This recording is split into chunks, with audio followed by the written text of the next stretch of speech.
Hello, it's Friday, Erev Shabbos Kodesh, Parshas Ra'ai, Shabbos Mevorchim HaChodesh Elul, Chuf Dalad of Tuvshin Pai Vuv. My name is Gershy Schwarcz, and I'm your host on Edge. It's August 7th, 2026. Your daily report of the news of the last 24 hours, powered by Yiddish 24, provided to you by The Click. Today's sponsors are Lemonade, tasksjoy.com, Halo 2 high-functioning water, Kosher skinny shot, and, yes, like I said, Lemonade. Our sponsors keep On Edge running, Baruch Hashem, and I thank every one of them. Just a quick reminder, On Edge does not endorse or guarantee any products or services you hear about in ads. Any claims made are strictly the responsibility of the sponsors. Just a disclaimer. And now to the news. Okay, so a listener said that there was a fire in Heathrow Airport. A runway at Heathrow was briefly closed due to a grass fire, delaying flights. Grass fire on the grass. Smoke was seen rising into the sky from a passenger terminal. The blaze was a grass area fire which led the runway to be temporarily closed, according to a Heathrow runway's account. The fire broke out on Thursday, forcing the London airport to pause flights while emergency crews put it out. Several flights ended up delayed or cancelled because of the shutdown. Now, in other news, a familiar face was seen in town. The chief rabbi of Iran is visiting New York. Yes, the rabbi, his name is Rabbi German. Have you ever heard of Rabbi German? Rabbi Yehuda Gerami, sorry. Rabbi Yehuda Gerami is visiting New York, was spotted this week in Williamsburg buying Sepharim from a place called Mo'eres store at the yeshiva. He was buying Sepharim at the Mo'eres store for the yeshiva in Tehran, obviously, accompanied by the Hasidic diplomat Rabbi Moshe Klein, and he also davened Mincha at 770 in Crown Heights. He was seen. The visit comes days after Gerami spoke to the Wall Street Journal at a gathering of Rabbanim from Islamic countries in Brussels. I'm not a politician, he says. What interests me is Jewish life, not politics. And he said that the war has a negative effect on the community in Iran, in his words. We don't like it. But his goal is that the 20,000 Yidden still living in Iran should have the ability to live like Yidden.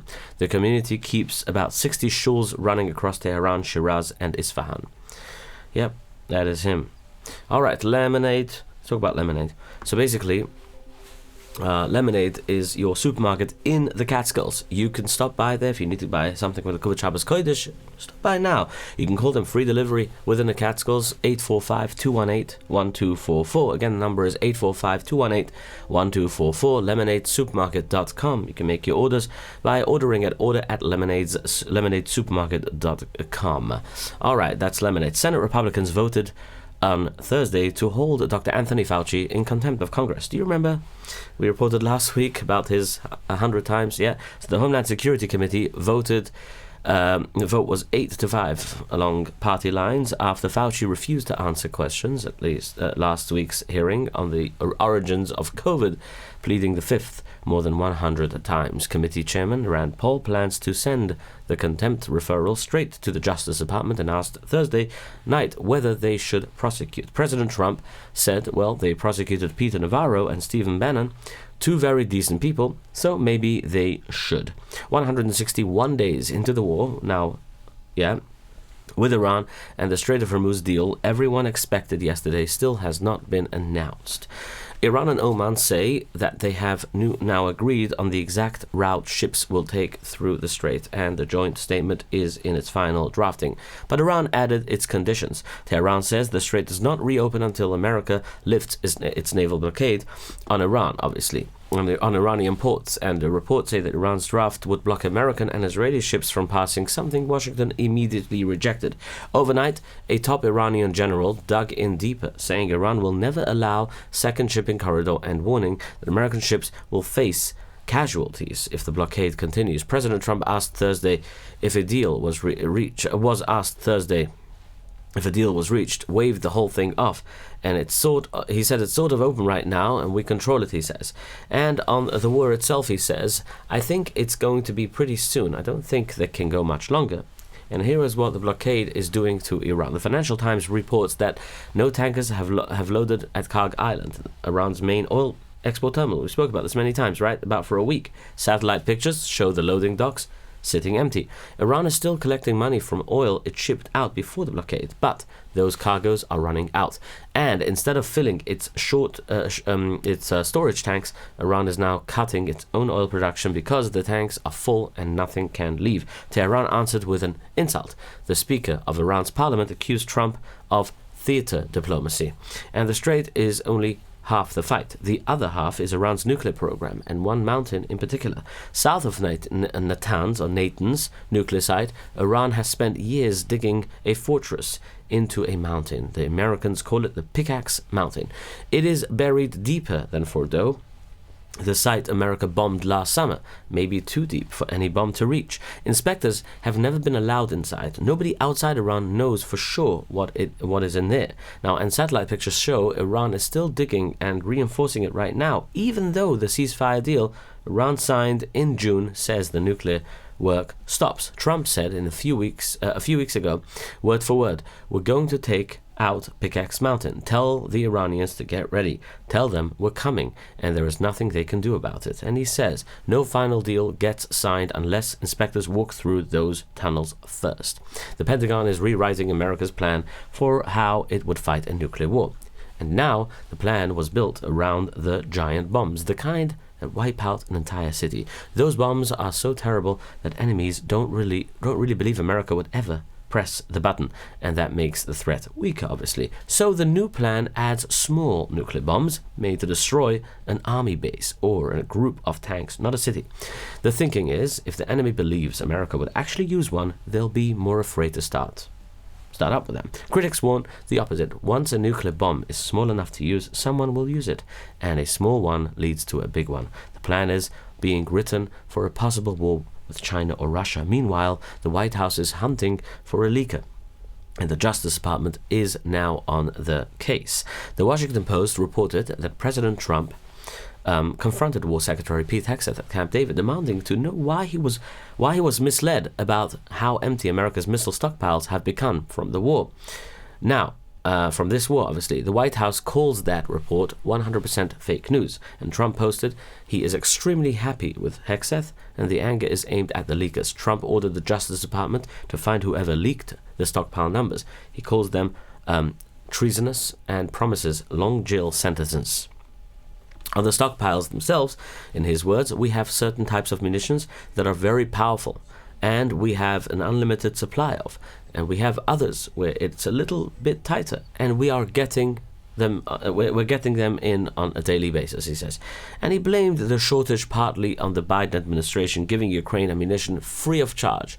No charge. President Trump said this week that the attack that he called off was no bluff. He says, "We were all set for the biggest attack since World War II, and they called me and they said, please don't do it, please let's talk. We are ready to go." And he tied the threat straight to the gas pumps. He says, "Oil will drop very fast when the war ends," he said, "but we may have to send it up again.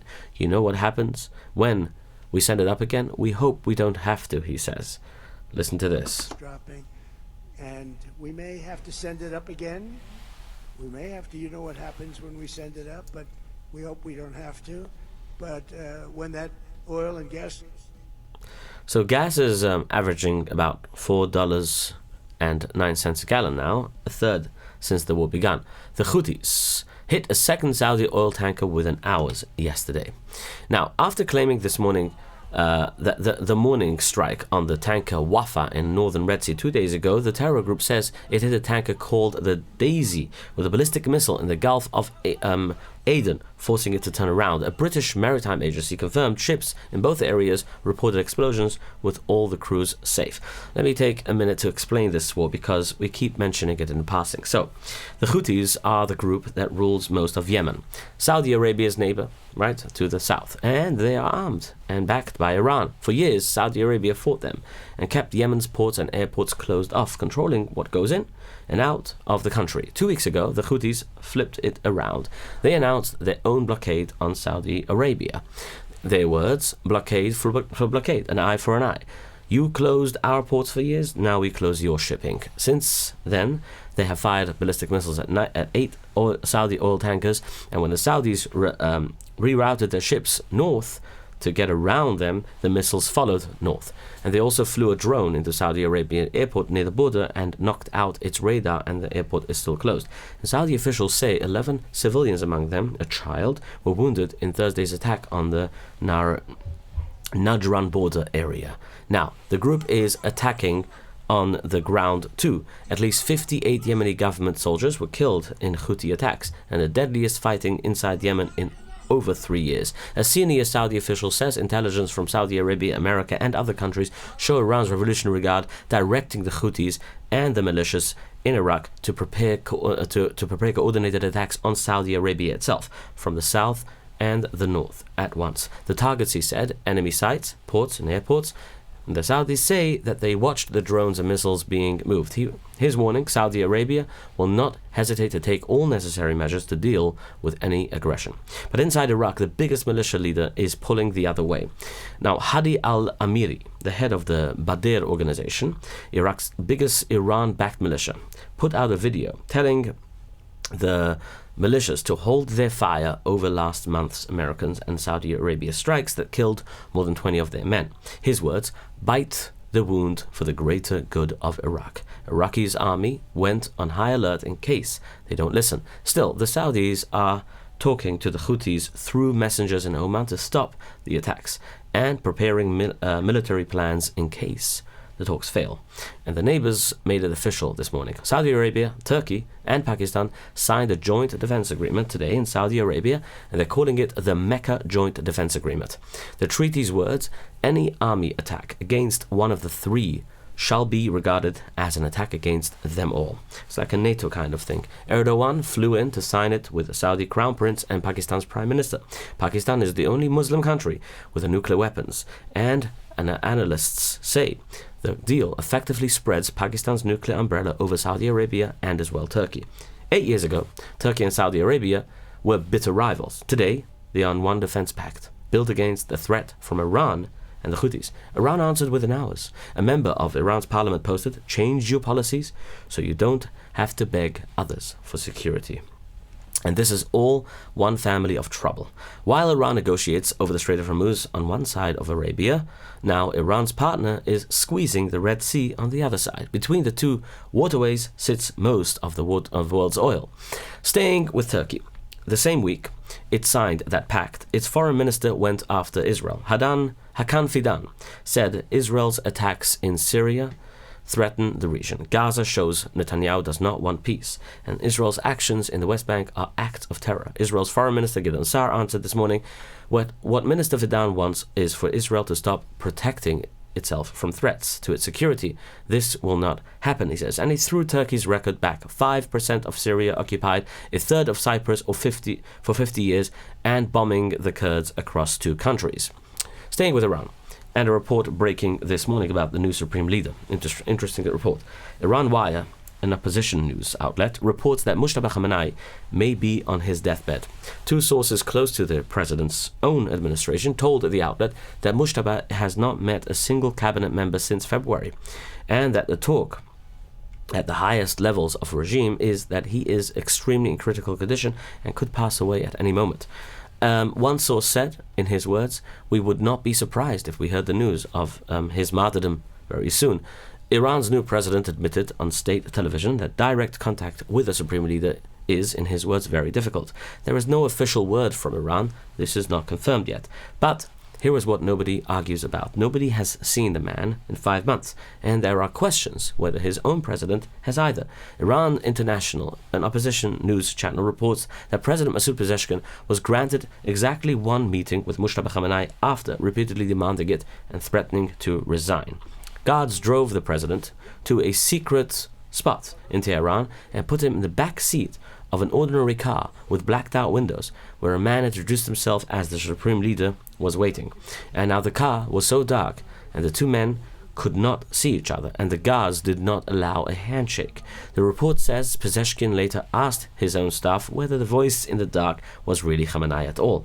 Since taking over after his father was killed in February, Moshe Khamenei has not released a single video, photo, or even audio recording. Iranian media say even background noise in a recording could reveal where he is hiding. And he is not the only one hiding. A few listeners asked about three enemy leaders, Ismail Qani, Naim Qassem from Hezbollah, and Abdul Malik al-Houthi, and he is the Houthi leader, the one we hear about the whole time, threatening. All these guys threatening. Ismail Qani is the guy from IRGC, right? Now, and why we never hear that anyone is trying to even kill them? Here is the honest answer. These operations only work as a surprise. If the news media knew about a plan, the target would also know, and he would basically hide deeper. So they keep it from us. Nobody announced. They don't talk about it. Think about it. Nobody announced the Nasrallah strike in advance. One day it happened, and you heard about it afterwards. When it happens, I'm sure you'll hear about it. But let's talk about tasks joy. So when you know that a company, obviously, whether you're an accountant, salesperson, Manal Gashmi, or running a Moisters, any Heimsche business, or any business, you need one simple place to keep everyone on track. Forget complicated CRMs, endless spreadsheets, Trello, and all that. You don't need all those extra features. I know all these things. ClickUp and all that. Tasks Joy is simple. It gives you, your whole team, an easy shared task board with ready-made templates, built-in chat, and automatic translation. So let's say you have a team that speaks a different language, yeah, right? You send them out on a job or something, plumbing, whatever it is, okay? You send them out on a job. You can just chat inside a project, or you can register stuff in your language, and they can register in their language, and everyone understands what's going on. So everyone knows exactly what to do next. Also, it works with your AI app. You can somehow integrate it. It's so easy. Your staff can even claim open tasks on their own, saving you time every single day. Carry out your tasks with joy. Try Tasks Joy for free. Again, 10 days with our exclusive on-edge offer. Tasks Joy. That's TASKS joy.com. JOY.com. Okay? You'll enjoy it. Don't worry. It's free for 10 days. Try it out. Tasksjoy.com. All right. Israel carried out limited. You can see the description below. And like I said, always like and subscribe. If you want to be an advertiser on Edge, you can call 845-671-1775. Press 1, speak to one of our representatives, and we will see what we can do. You can email us at on Edge. You can go to onedgenews.com and just contact us there, or to gershys.com, GERSHYS.com, and you'll find all the information there you need to be able to be an advertiser with us on Edge. Israel carried out limited strikes in Lebanon. Israel cut out Rome talks session short over Lebanese leaks. Now, these talks finished Thursday, and America called them productive. Defense Minister Israel Katz is demanding answers about recent casualties that happened. He wants to know why soldiers entered a building instead of destroying it from the outside. 2 soldiers were killed and many others were wounded. Israeli soldiers captured a Hamas Nukba terrorist this week. He was one of the invaders of an October 7th attack, if you remember. They caught him driving his truck at the Kerem Shalom crossing. The Shabak had actually approved his driver's permit. Soldiers at the crossing recognized him and grabbed him on the spot. The Shabak is now questioning him. He's under interrogation. Let's talk about your water. Halo 2 high-functioning water. Now, when it comes to drinking water, you can drink any water, but the mal about this water is what it has. Okay, I'm going to go into the idea of a regular water. If you test waters, right? Have you ever tried testing water, the pH levels in water? Like, your pH is about, let's say, in regular water, I would say a 4, which is very low. Your body needs to have a balance at least of 7+. This has 9+. So the reason why it's so good, because it actually seeps into your body. It stays into your body. Understand? It dissolves very fast, so the water is actually seeps into the right places, stays there, keeps you hydrated, besides the fact that it has electrolytes. So let's say if you're on Kosher Skinny Shot, right? So you want to have enough electrolytes, and besides, you need to drink a lot of water. Water helps. Water keeps you healthy. It avoids all those viruses and things that, might harm you. So, chas v'shalom. So, again, Halo 2 high-functioning water. If your grocery or supermarket doesn't have it, you could obviously ask them to get it. It's a very important thing, okay? Like I said, when anyone leaves me a message on my number and feedback, one day I'll pick a few random guys and just send a case of water of Halo 2 high function. I want you to enjoy it. I want you to understand this. I've heard many people, many of my clients, many of my feedbackers, many of my listeners have told me how wonderful this water. Back in America, investigators want to know how our passenger jet, an airplane, was allowed to take off next to the president's helicopter. That was very, very interesting what happened. On Tuesday afternoon, Marine One lifted off from the White House lawn with President Trump aboard, and 1 minute later, an American Airlines jet took off from Reagan International Airport, passing within a mile and a half. The rule since last year's crash that killed 67 people on board is simple. When a helicopter passes, nothing takes off from Reagan International Airport. Radio recordings show the Marine One pilot called the tower at least 3 times. "Tower, do you copy? Marine One, 3 minutes to lift." The controller answered that the transmission was broken and unreadable while flights kept going. The White House says the president was never in such a dangerous situation. A follow-up on Abdul al-Said, the anti-Israeli Democrat who won Michigan's Senate primary. Listen to this. He confirmed on CNN he is against American funding for Israel's Iron Dome, saying he sees no difference between weapons that attack and weapons that protect. President Trump went after him in a speech in Las Vegas, word for word. This guy hates Jews. Somebody said, "Oh, that's a little strong." No, he hates Jews and he hates Israel. Al-Said rejected. His commitment to Jewish safety, he says, is like his commitment to his own daughters. But then the president found one thing he likes about him. Both men want to end the filibuster. The Senate rule that most laws need 60 votes instead of a simple majority. Trump posted, Abdul Rahman Mohammed al-Said wants to terminate the filibuster, and so do I. At least we have something in common. Listen to what Trump said himself. And the polls were wrong again last night when they thought it would be a landslide victory for a hater of Jews and a hater of Israel. This guy hates Jews. Somebody said, "Oh, that's a little strong." No, he hates Jews and he hates Israel. Abdul al-Said. Can you believe this?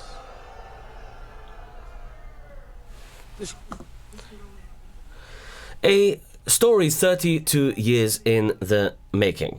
Listen to this. The federal government has acknowledged in writing that the murder of 16-year-old Ari Halberstam, Hashem Yinkedumai, was an anti-Semitic attack that would be prosecuted today as a federal hate crime. Listen to this. In 1994, a Lebanese taxi driver named Rashid Baz Yamach Shemoy opened fire on a van of Lubavitcher Bocharim on the Brooklyn Bridge, killing Ari Halberstam, Hashem Yikadomeh, and wounding 3 other Bocharim. The government at the time never called it a terror attack or a hate crime, and Ari's mother spent 3 decades fighting to change that. Now the United States Attorney Jay Clayton has written her directly. There is no question that if the murder of your son had occurred today, we would investigate it and seek to prosecute it as a federal hate crime. Officials say suspected Iranian hackers are breaking into drinking water systems across 12 states, forcing some towns to run pumps by hand and issue temporary boil advisories if they boil the water, but the water itself stayed safe to drink. In Borough Park, a fire truck racing to a call last night, 2 nights ago, smashed into a row of parked cars. And what happened is the truck hit the cars while turning onto 51st Street from 14th Avenue, setting off a chain reaction that damaged at least 6 vehicles. The firefighters were responding to an emergency call at the same time. In the Shikun Square, part of the ceiling collapsed in the oldest medrash over the Ezra's Nushim. Yeah, that was actually Hatzula rushed over. Thankfully, B'chaz de Shemaim, nobody was underneath and nobody was hurt. Thank you, Monty Scoop, for the pictures. Okay. In Eretz Yisrael, what happened in Eretz Yisrael? A follow-up on the Satmar philanthropist Edgware Rabbi Yoel Lando, the Baal Chesed, who paid a visit to the Ger Rebbe. Literally, paid a visit to the Ger Rebbe. We reported 2 days ago a recording from inside that meeting at the Rebbe's home. Listen to this. Sicher in Amerika weiß jeder einer, als Tomer eine kennt es durch, wie es ist Ger. Man getan mit letzten Sadika Neues jetzt ist Mischpati. Das ist der einzigste Neues, was sie zitieren. Also ja, der Rebbe auch oder nicht? Wie ist es das? Wir haben ja Türen. Aber das ist schon die. In the footage, Yoel Lando proposes taking the fight against the Xeris Hagias far beyond Israel's courts and filing complaints against the state and the International Court in The Hague and bringing the battle to the American Congress. This is on top of the $1 million fund that he announced to defend Bocharim who were arrested for not reporting to the draft office. Landau is close to the Rebbe.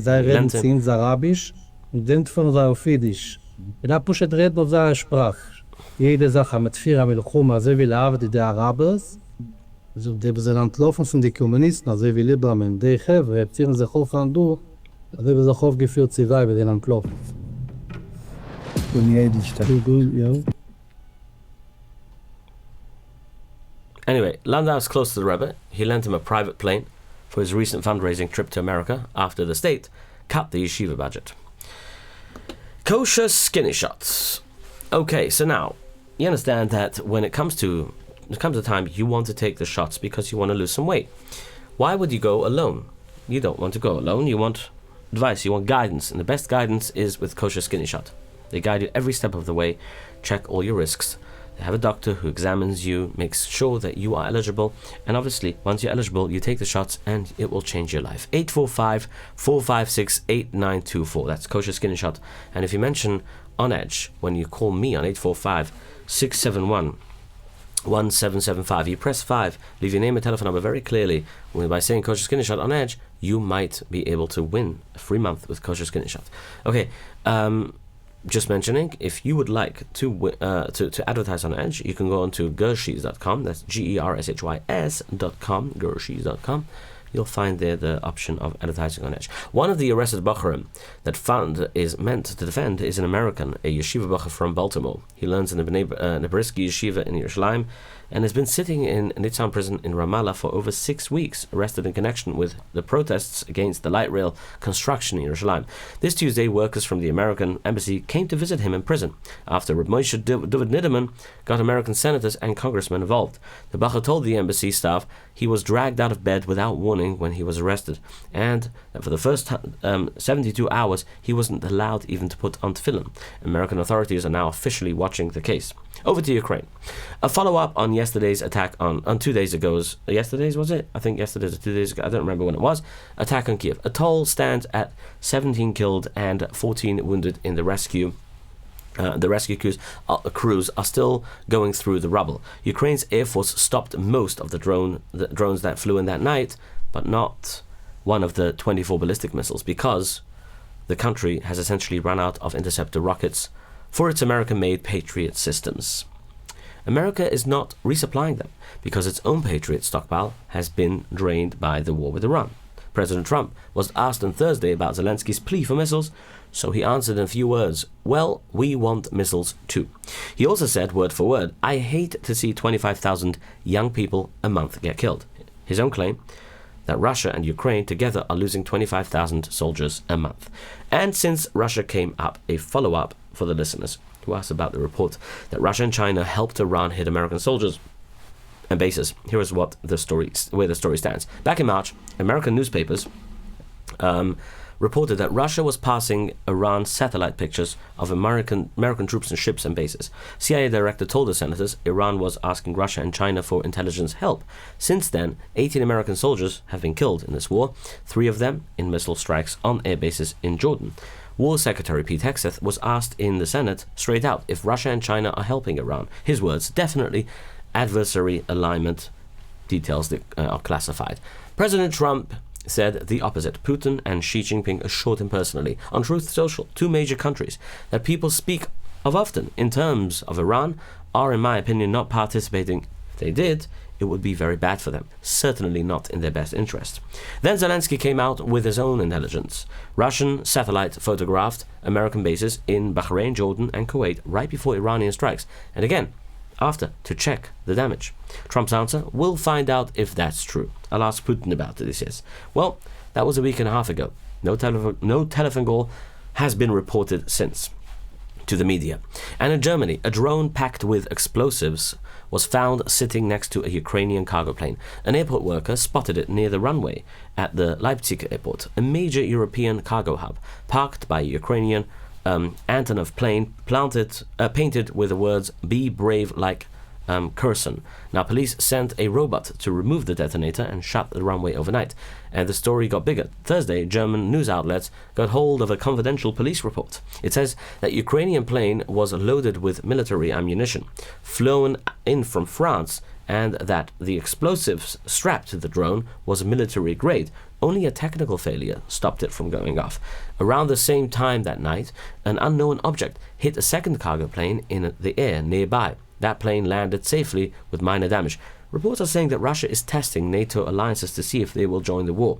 Germany's interior minister called it a new quality of danger, and Ukraine's ambassador asked, who else could it be but Russia? Moscow has not commented on that. Over in England, a jury found a 51-year-old anti-Israel activist guilty of 5 months firebombing spree.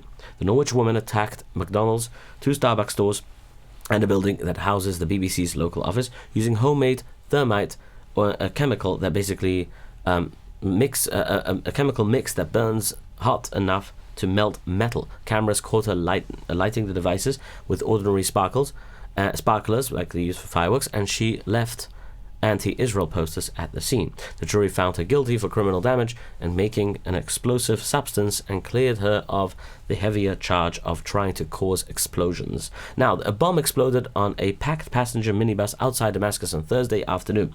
The blast hit during rush hour in Jeramana, a Druze and Christian suburb of the Syrian capital, killing 2 people and wounding 13.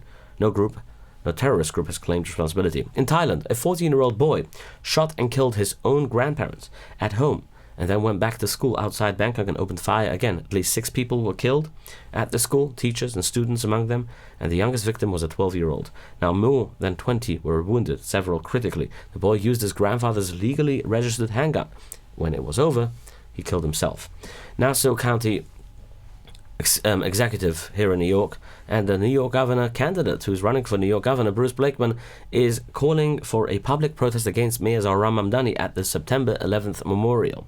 Blakeman is the Republican candidate, like I said, for New York governor, says that anyone at the 25th anniversary ceremony should peacefully turn their backs if the mayor tries to speak. His words, "You don't go to a wake if you are not welcome."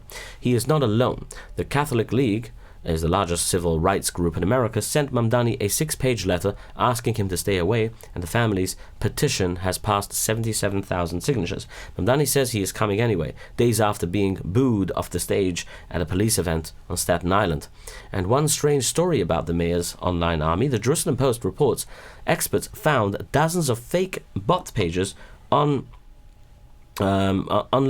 one page I think, 3 days old, posting 200 times a day. The experts say the pages trace to the City Hall computers, though there are no proof who controls them or that anyone there ordered them. Here at home, Governor Hochul spent Tuesday touring the Catskills, and she visited the camps there. And for the first time ever, New York's WIC program will cover a Kol Mevaser baby formula as well. Till now, the state's list has dozens of formulas, but plenty with Hersher, but not Kol Mevaser. The Met Council worked on this for 3 years, and now the new formula goes on the list later this month on the WIC program. A man confessed to setting wildfires that destroyed a huge part of Spokane, Washington state. 3 fires broke out around the city on the same weekend and tore through entire neighborhoods.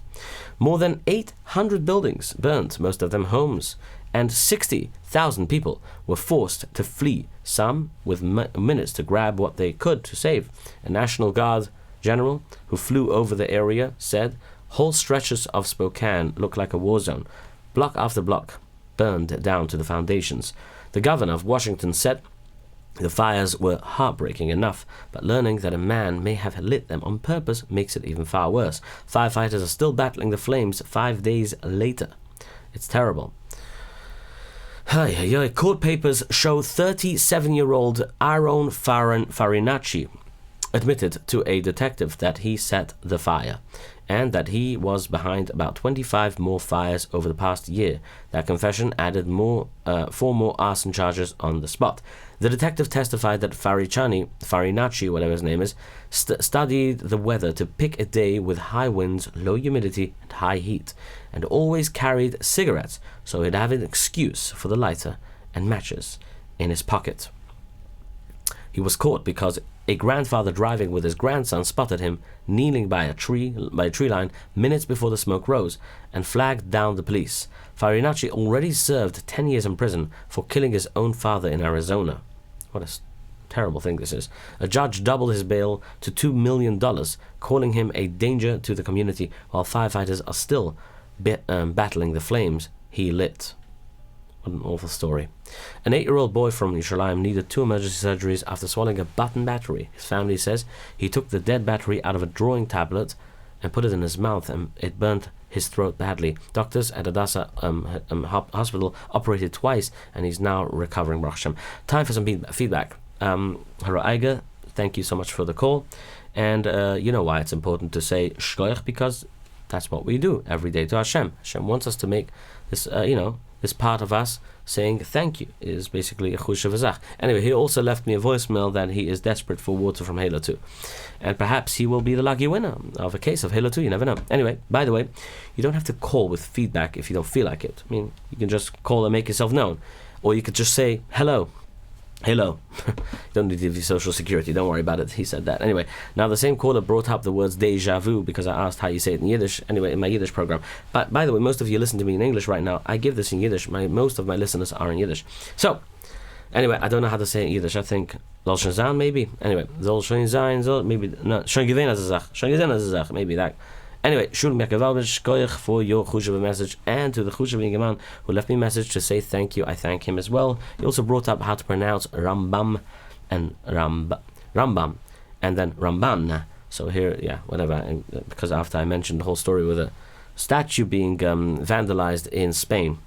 Shawarma Delights is Shawarma Delight. I'm delighted to mention Shawarma Delights. Yes, 26 Spring Valley Marketplace, Spring Valley, New York. You can call them on 845-272-0011 to make your order, or go on to sdny.store. Free delivery within Monsey. And every Thursday night they have Minyan and Mincha Mariv, at least in the summer now. When you stop by, there you can get shawarma, you can get yapchik, you can get all the gita zachen. And of course, a good shawarma. Who doesn't want a good shawarma? Lamb, they have the best lamb shawarma, by the way. Mention on Edge, you get a free drink. Maybe Halo 2, you never know. And the kids get free ices now throughout the summer. If you want to borrow money for a investment for a building, you want to buy a building, YS Capital Group is your place to go. 718-831-2168. Ask them about an interesting loan called a no closing cost loan. Have you ever heard of that? Call them 718-831-2168. They will walk you through everything. There's nothing, they don't say no. The answer is yes, always. Arrive Express rhymes with yes. 845-622-1111, 845-254-1111. That's the taxi. You should always remember the number. You need a taxi. Quick, fast, never have to wait. It's great. All right. Protobyte. Yes. What's Protobyte? You know what Protobyte is. Check out their portfolio on proto-byte.com. byte.com, or call them on 347-354-1237, or you got the details below here for if you're an Englishman, if you want to call them an English number on WhatsApp. Okay, my friends, thank you so much for joining me today, and have a wonderful Shabbos. Your daily report of the news of the last 24 hours, powered by Yiddish 24, provided to you by The Click.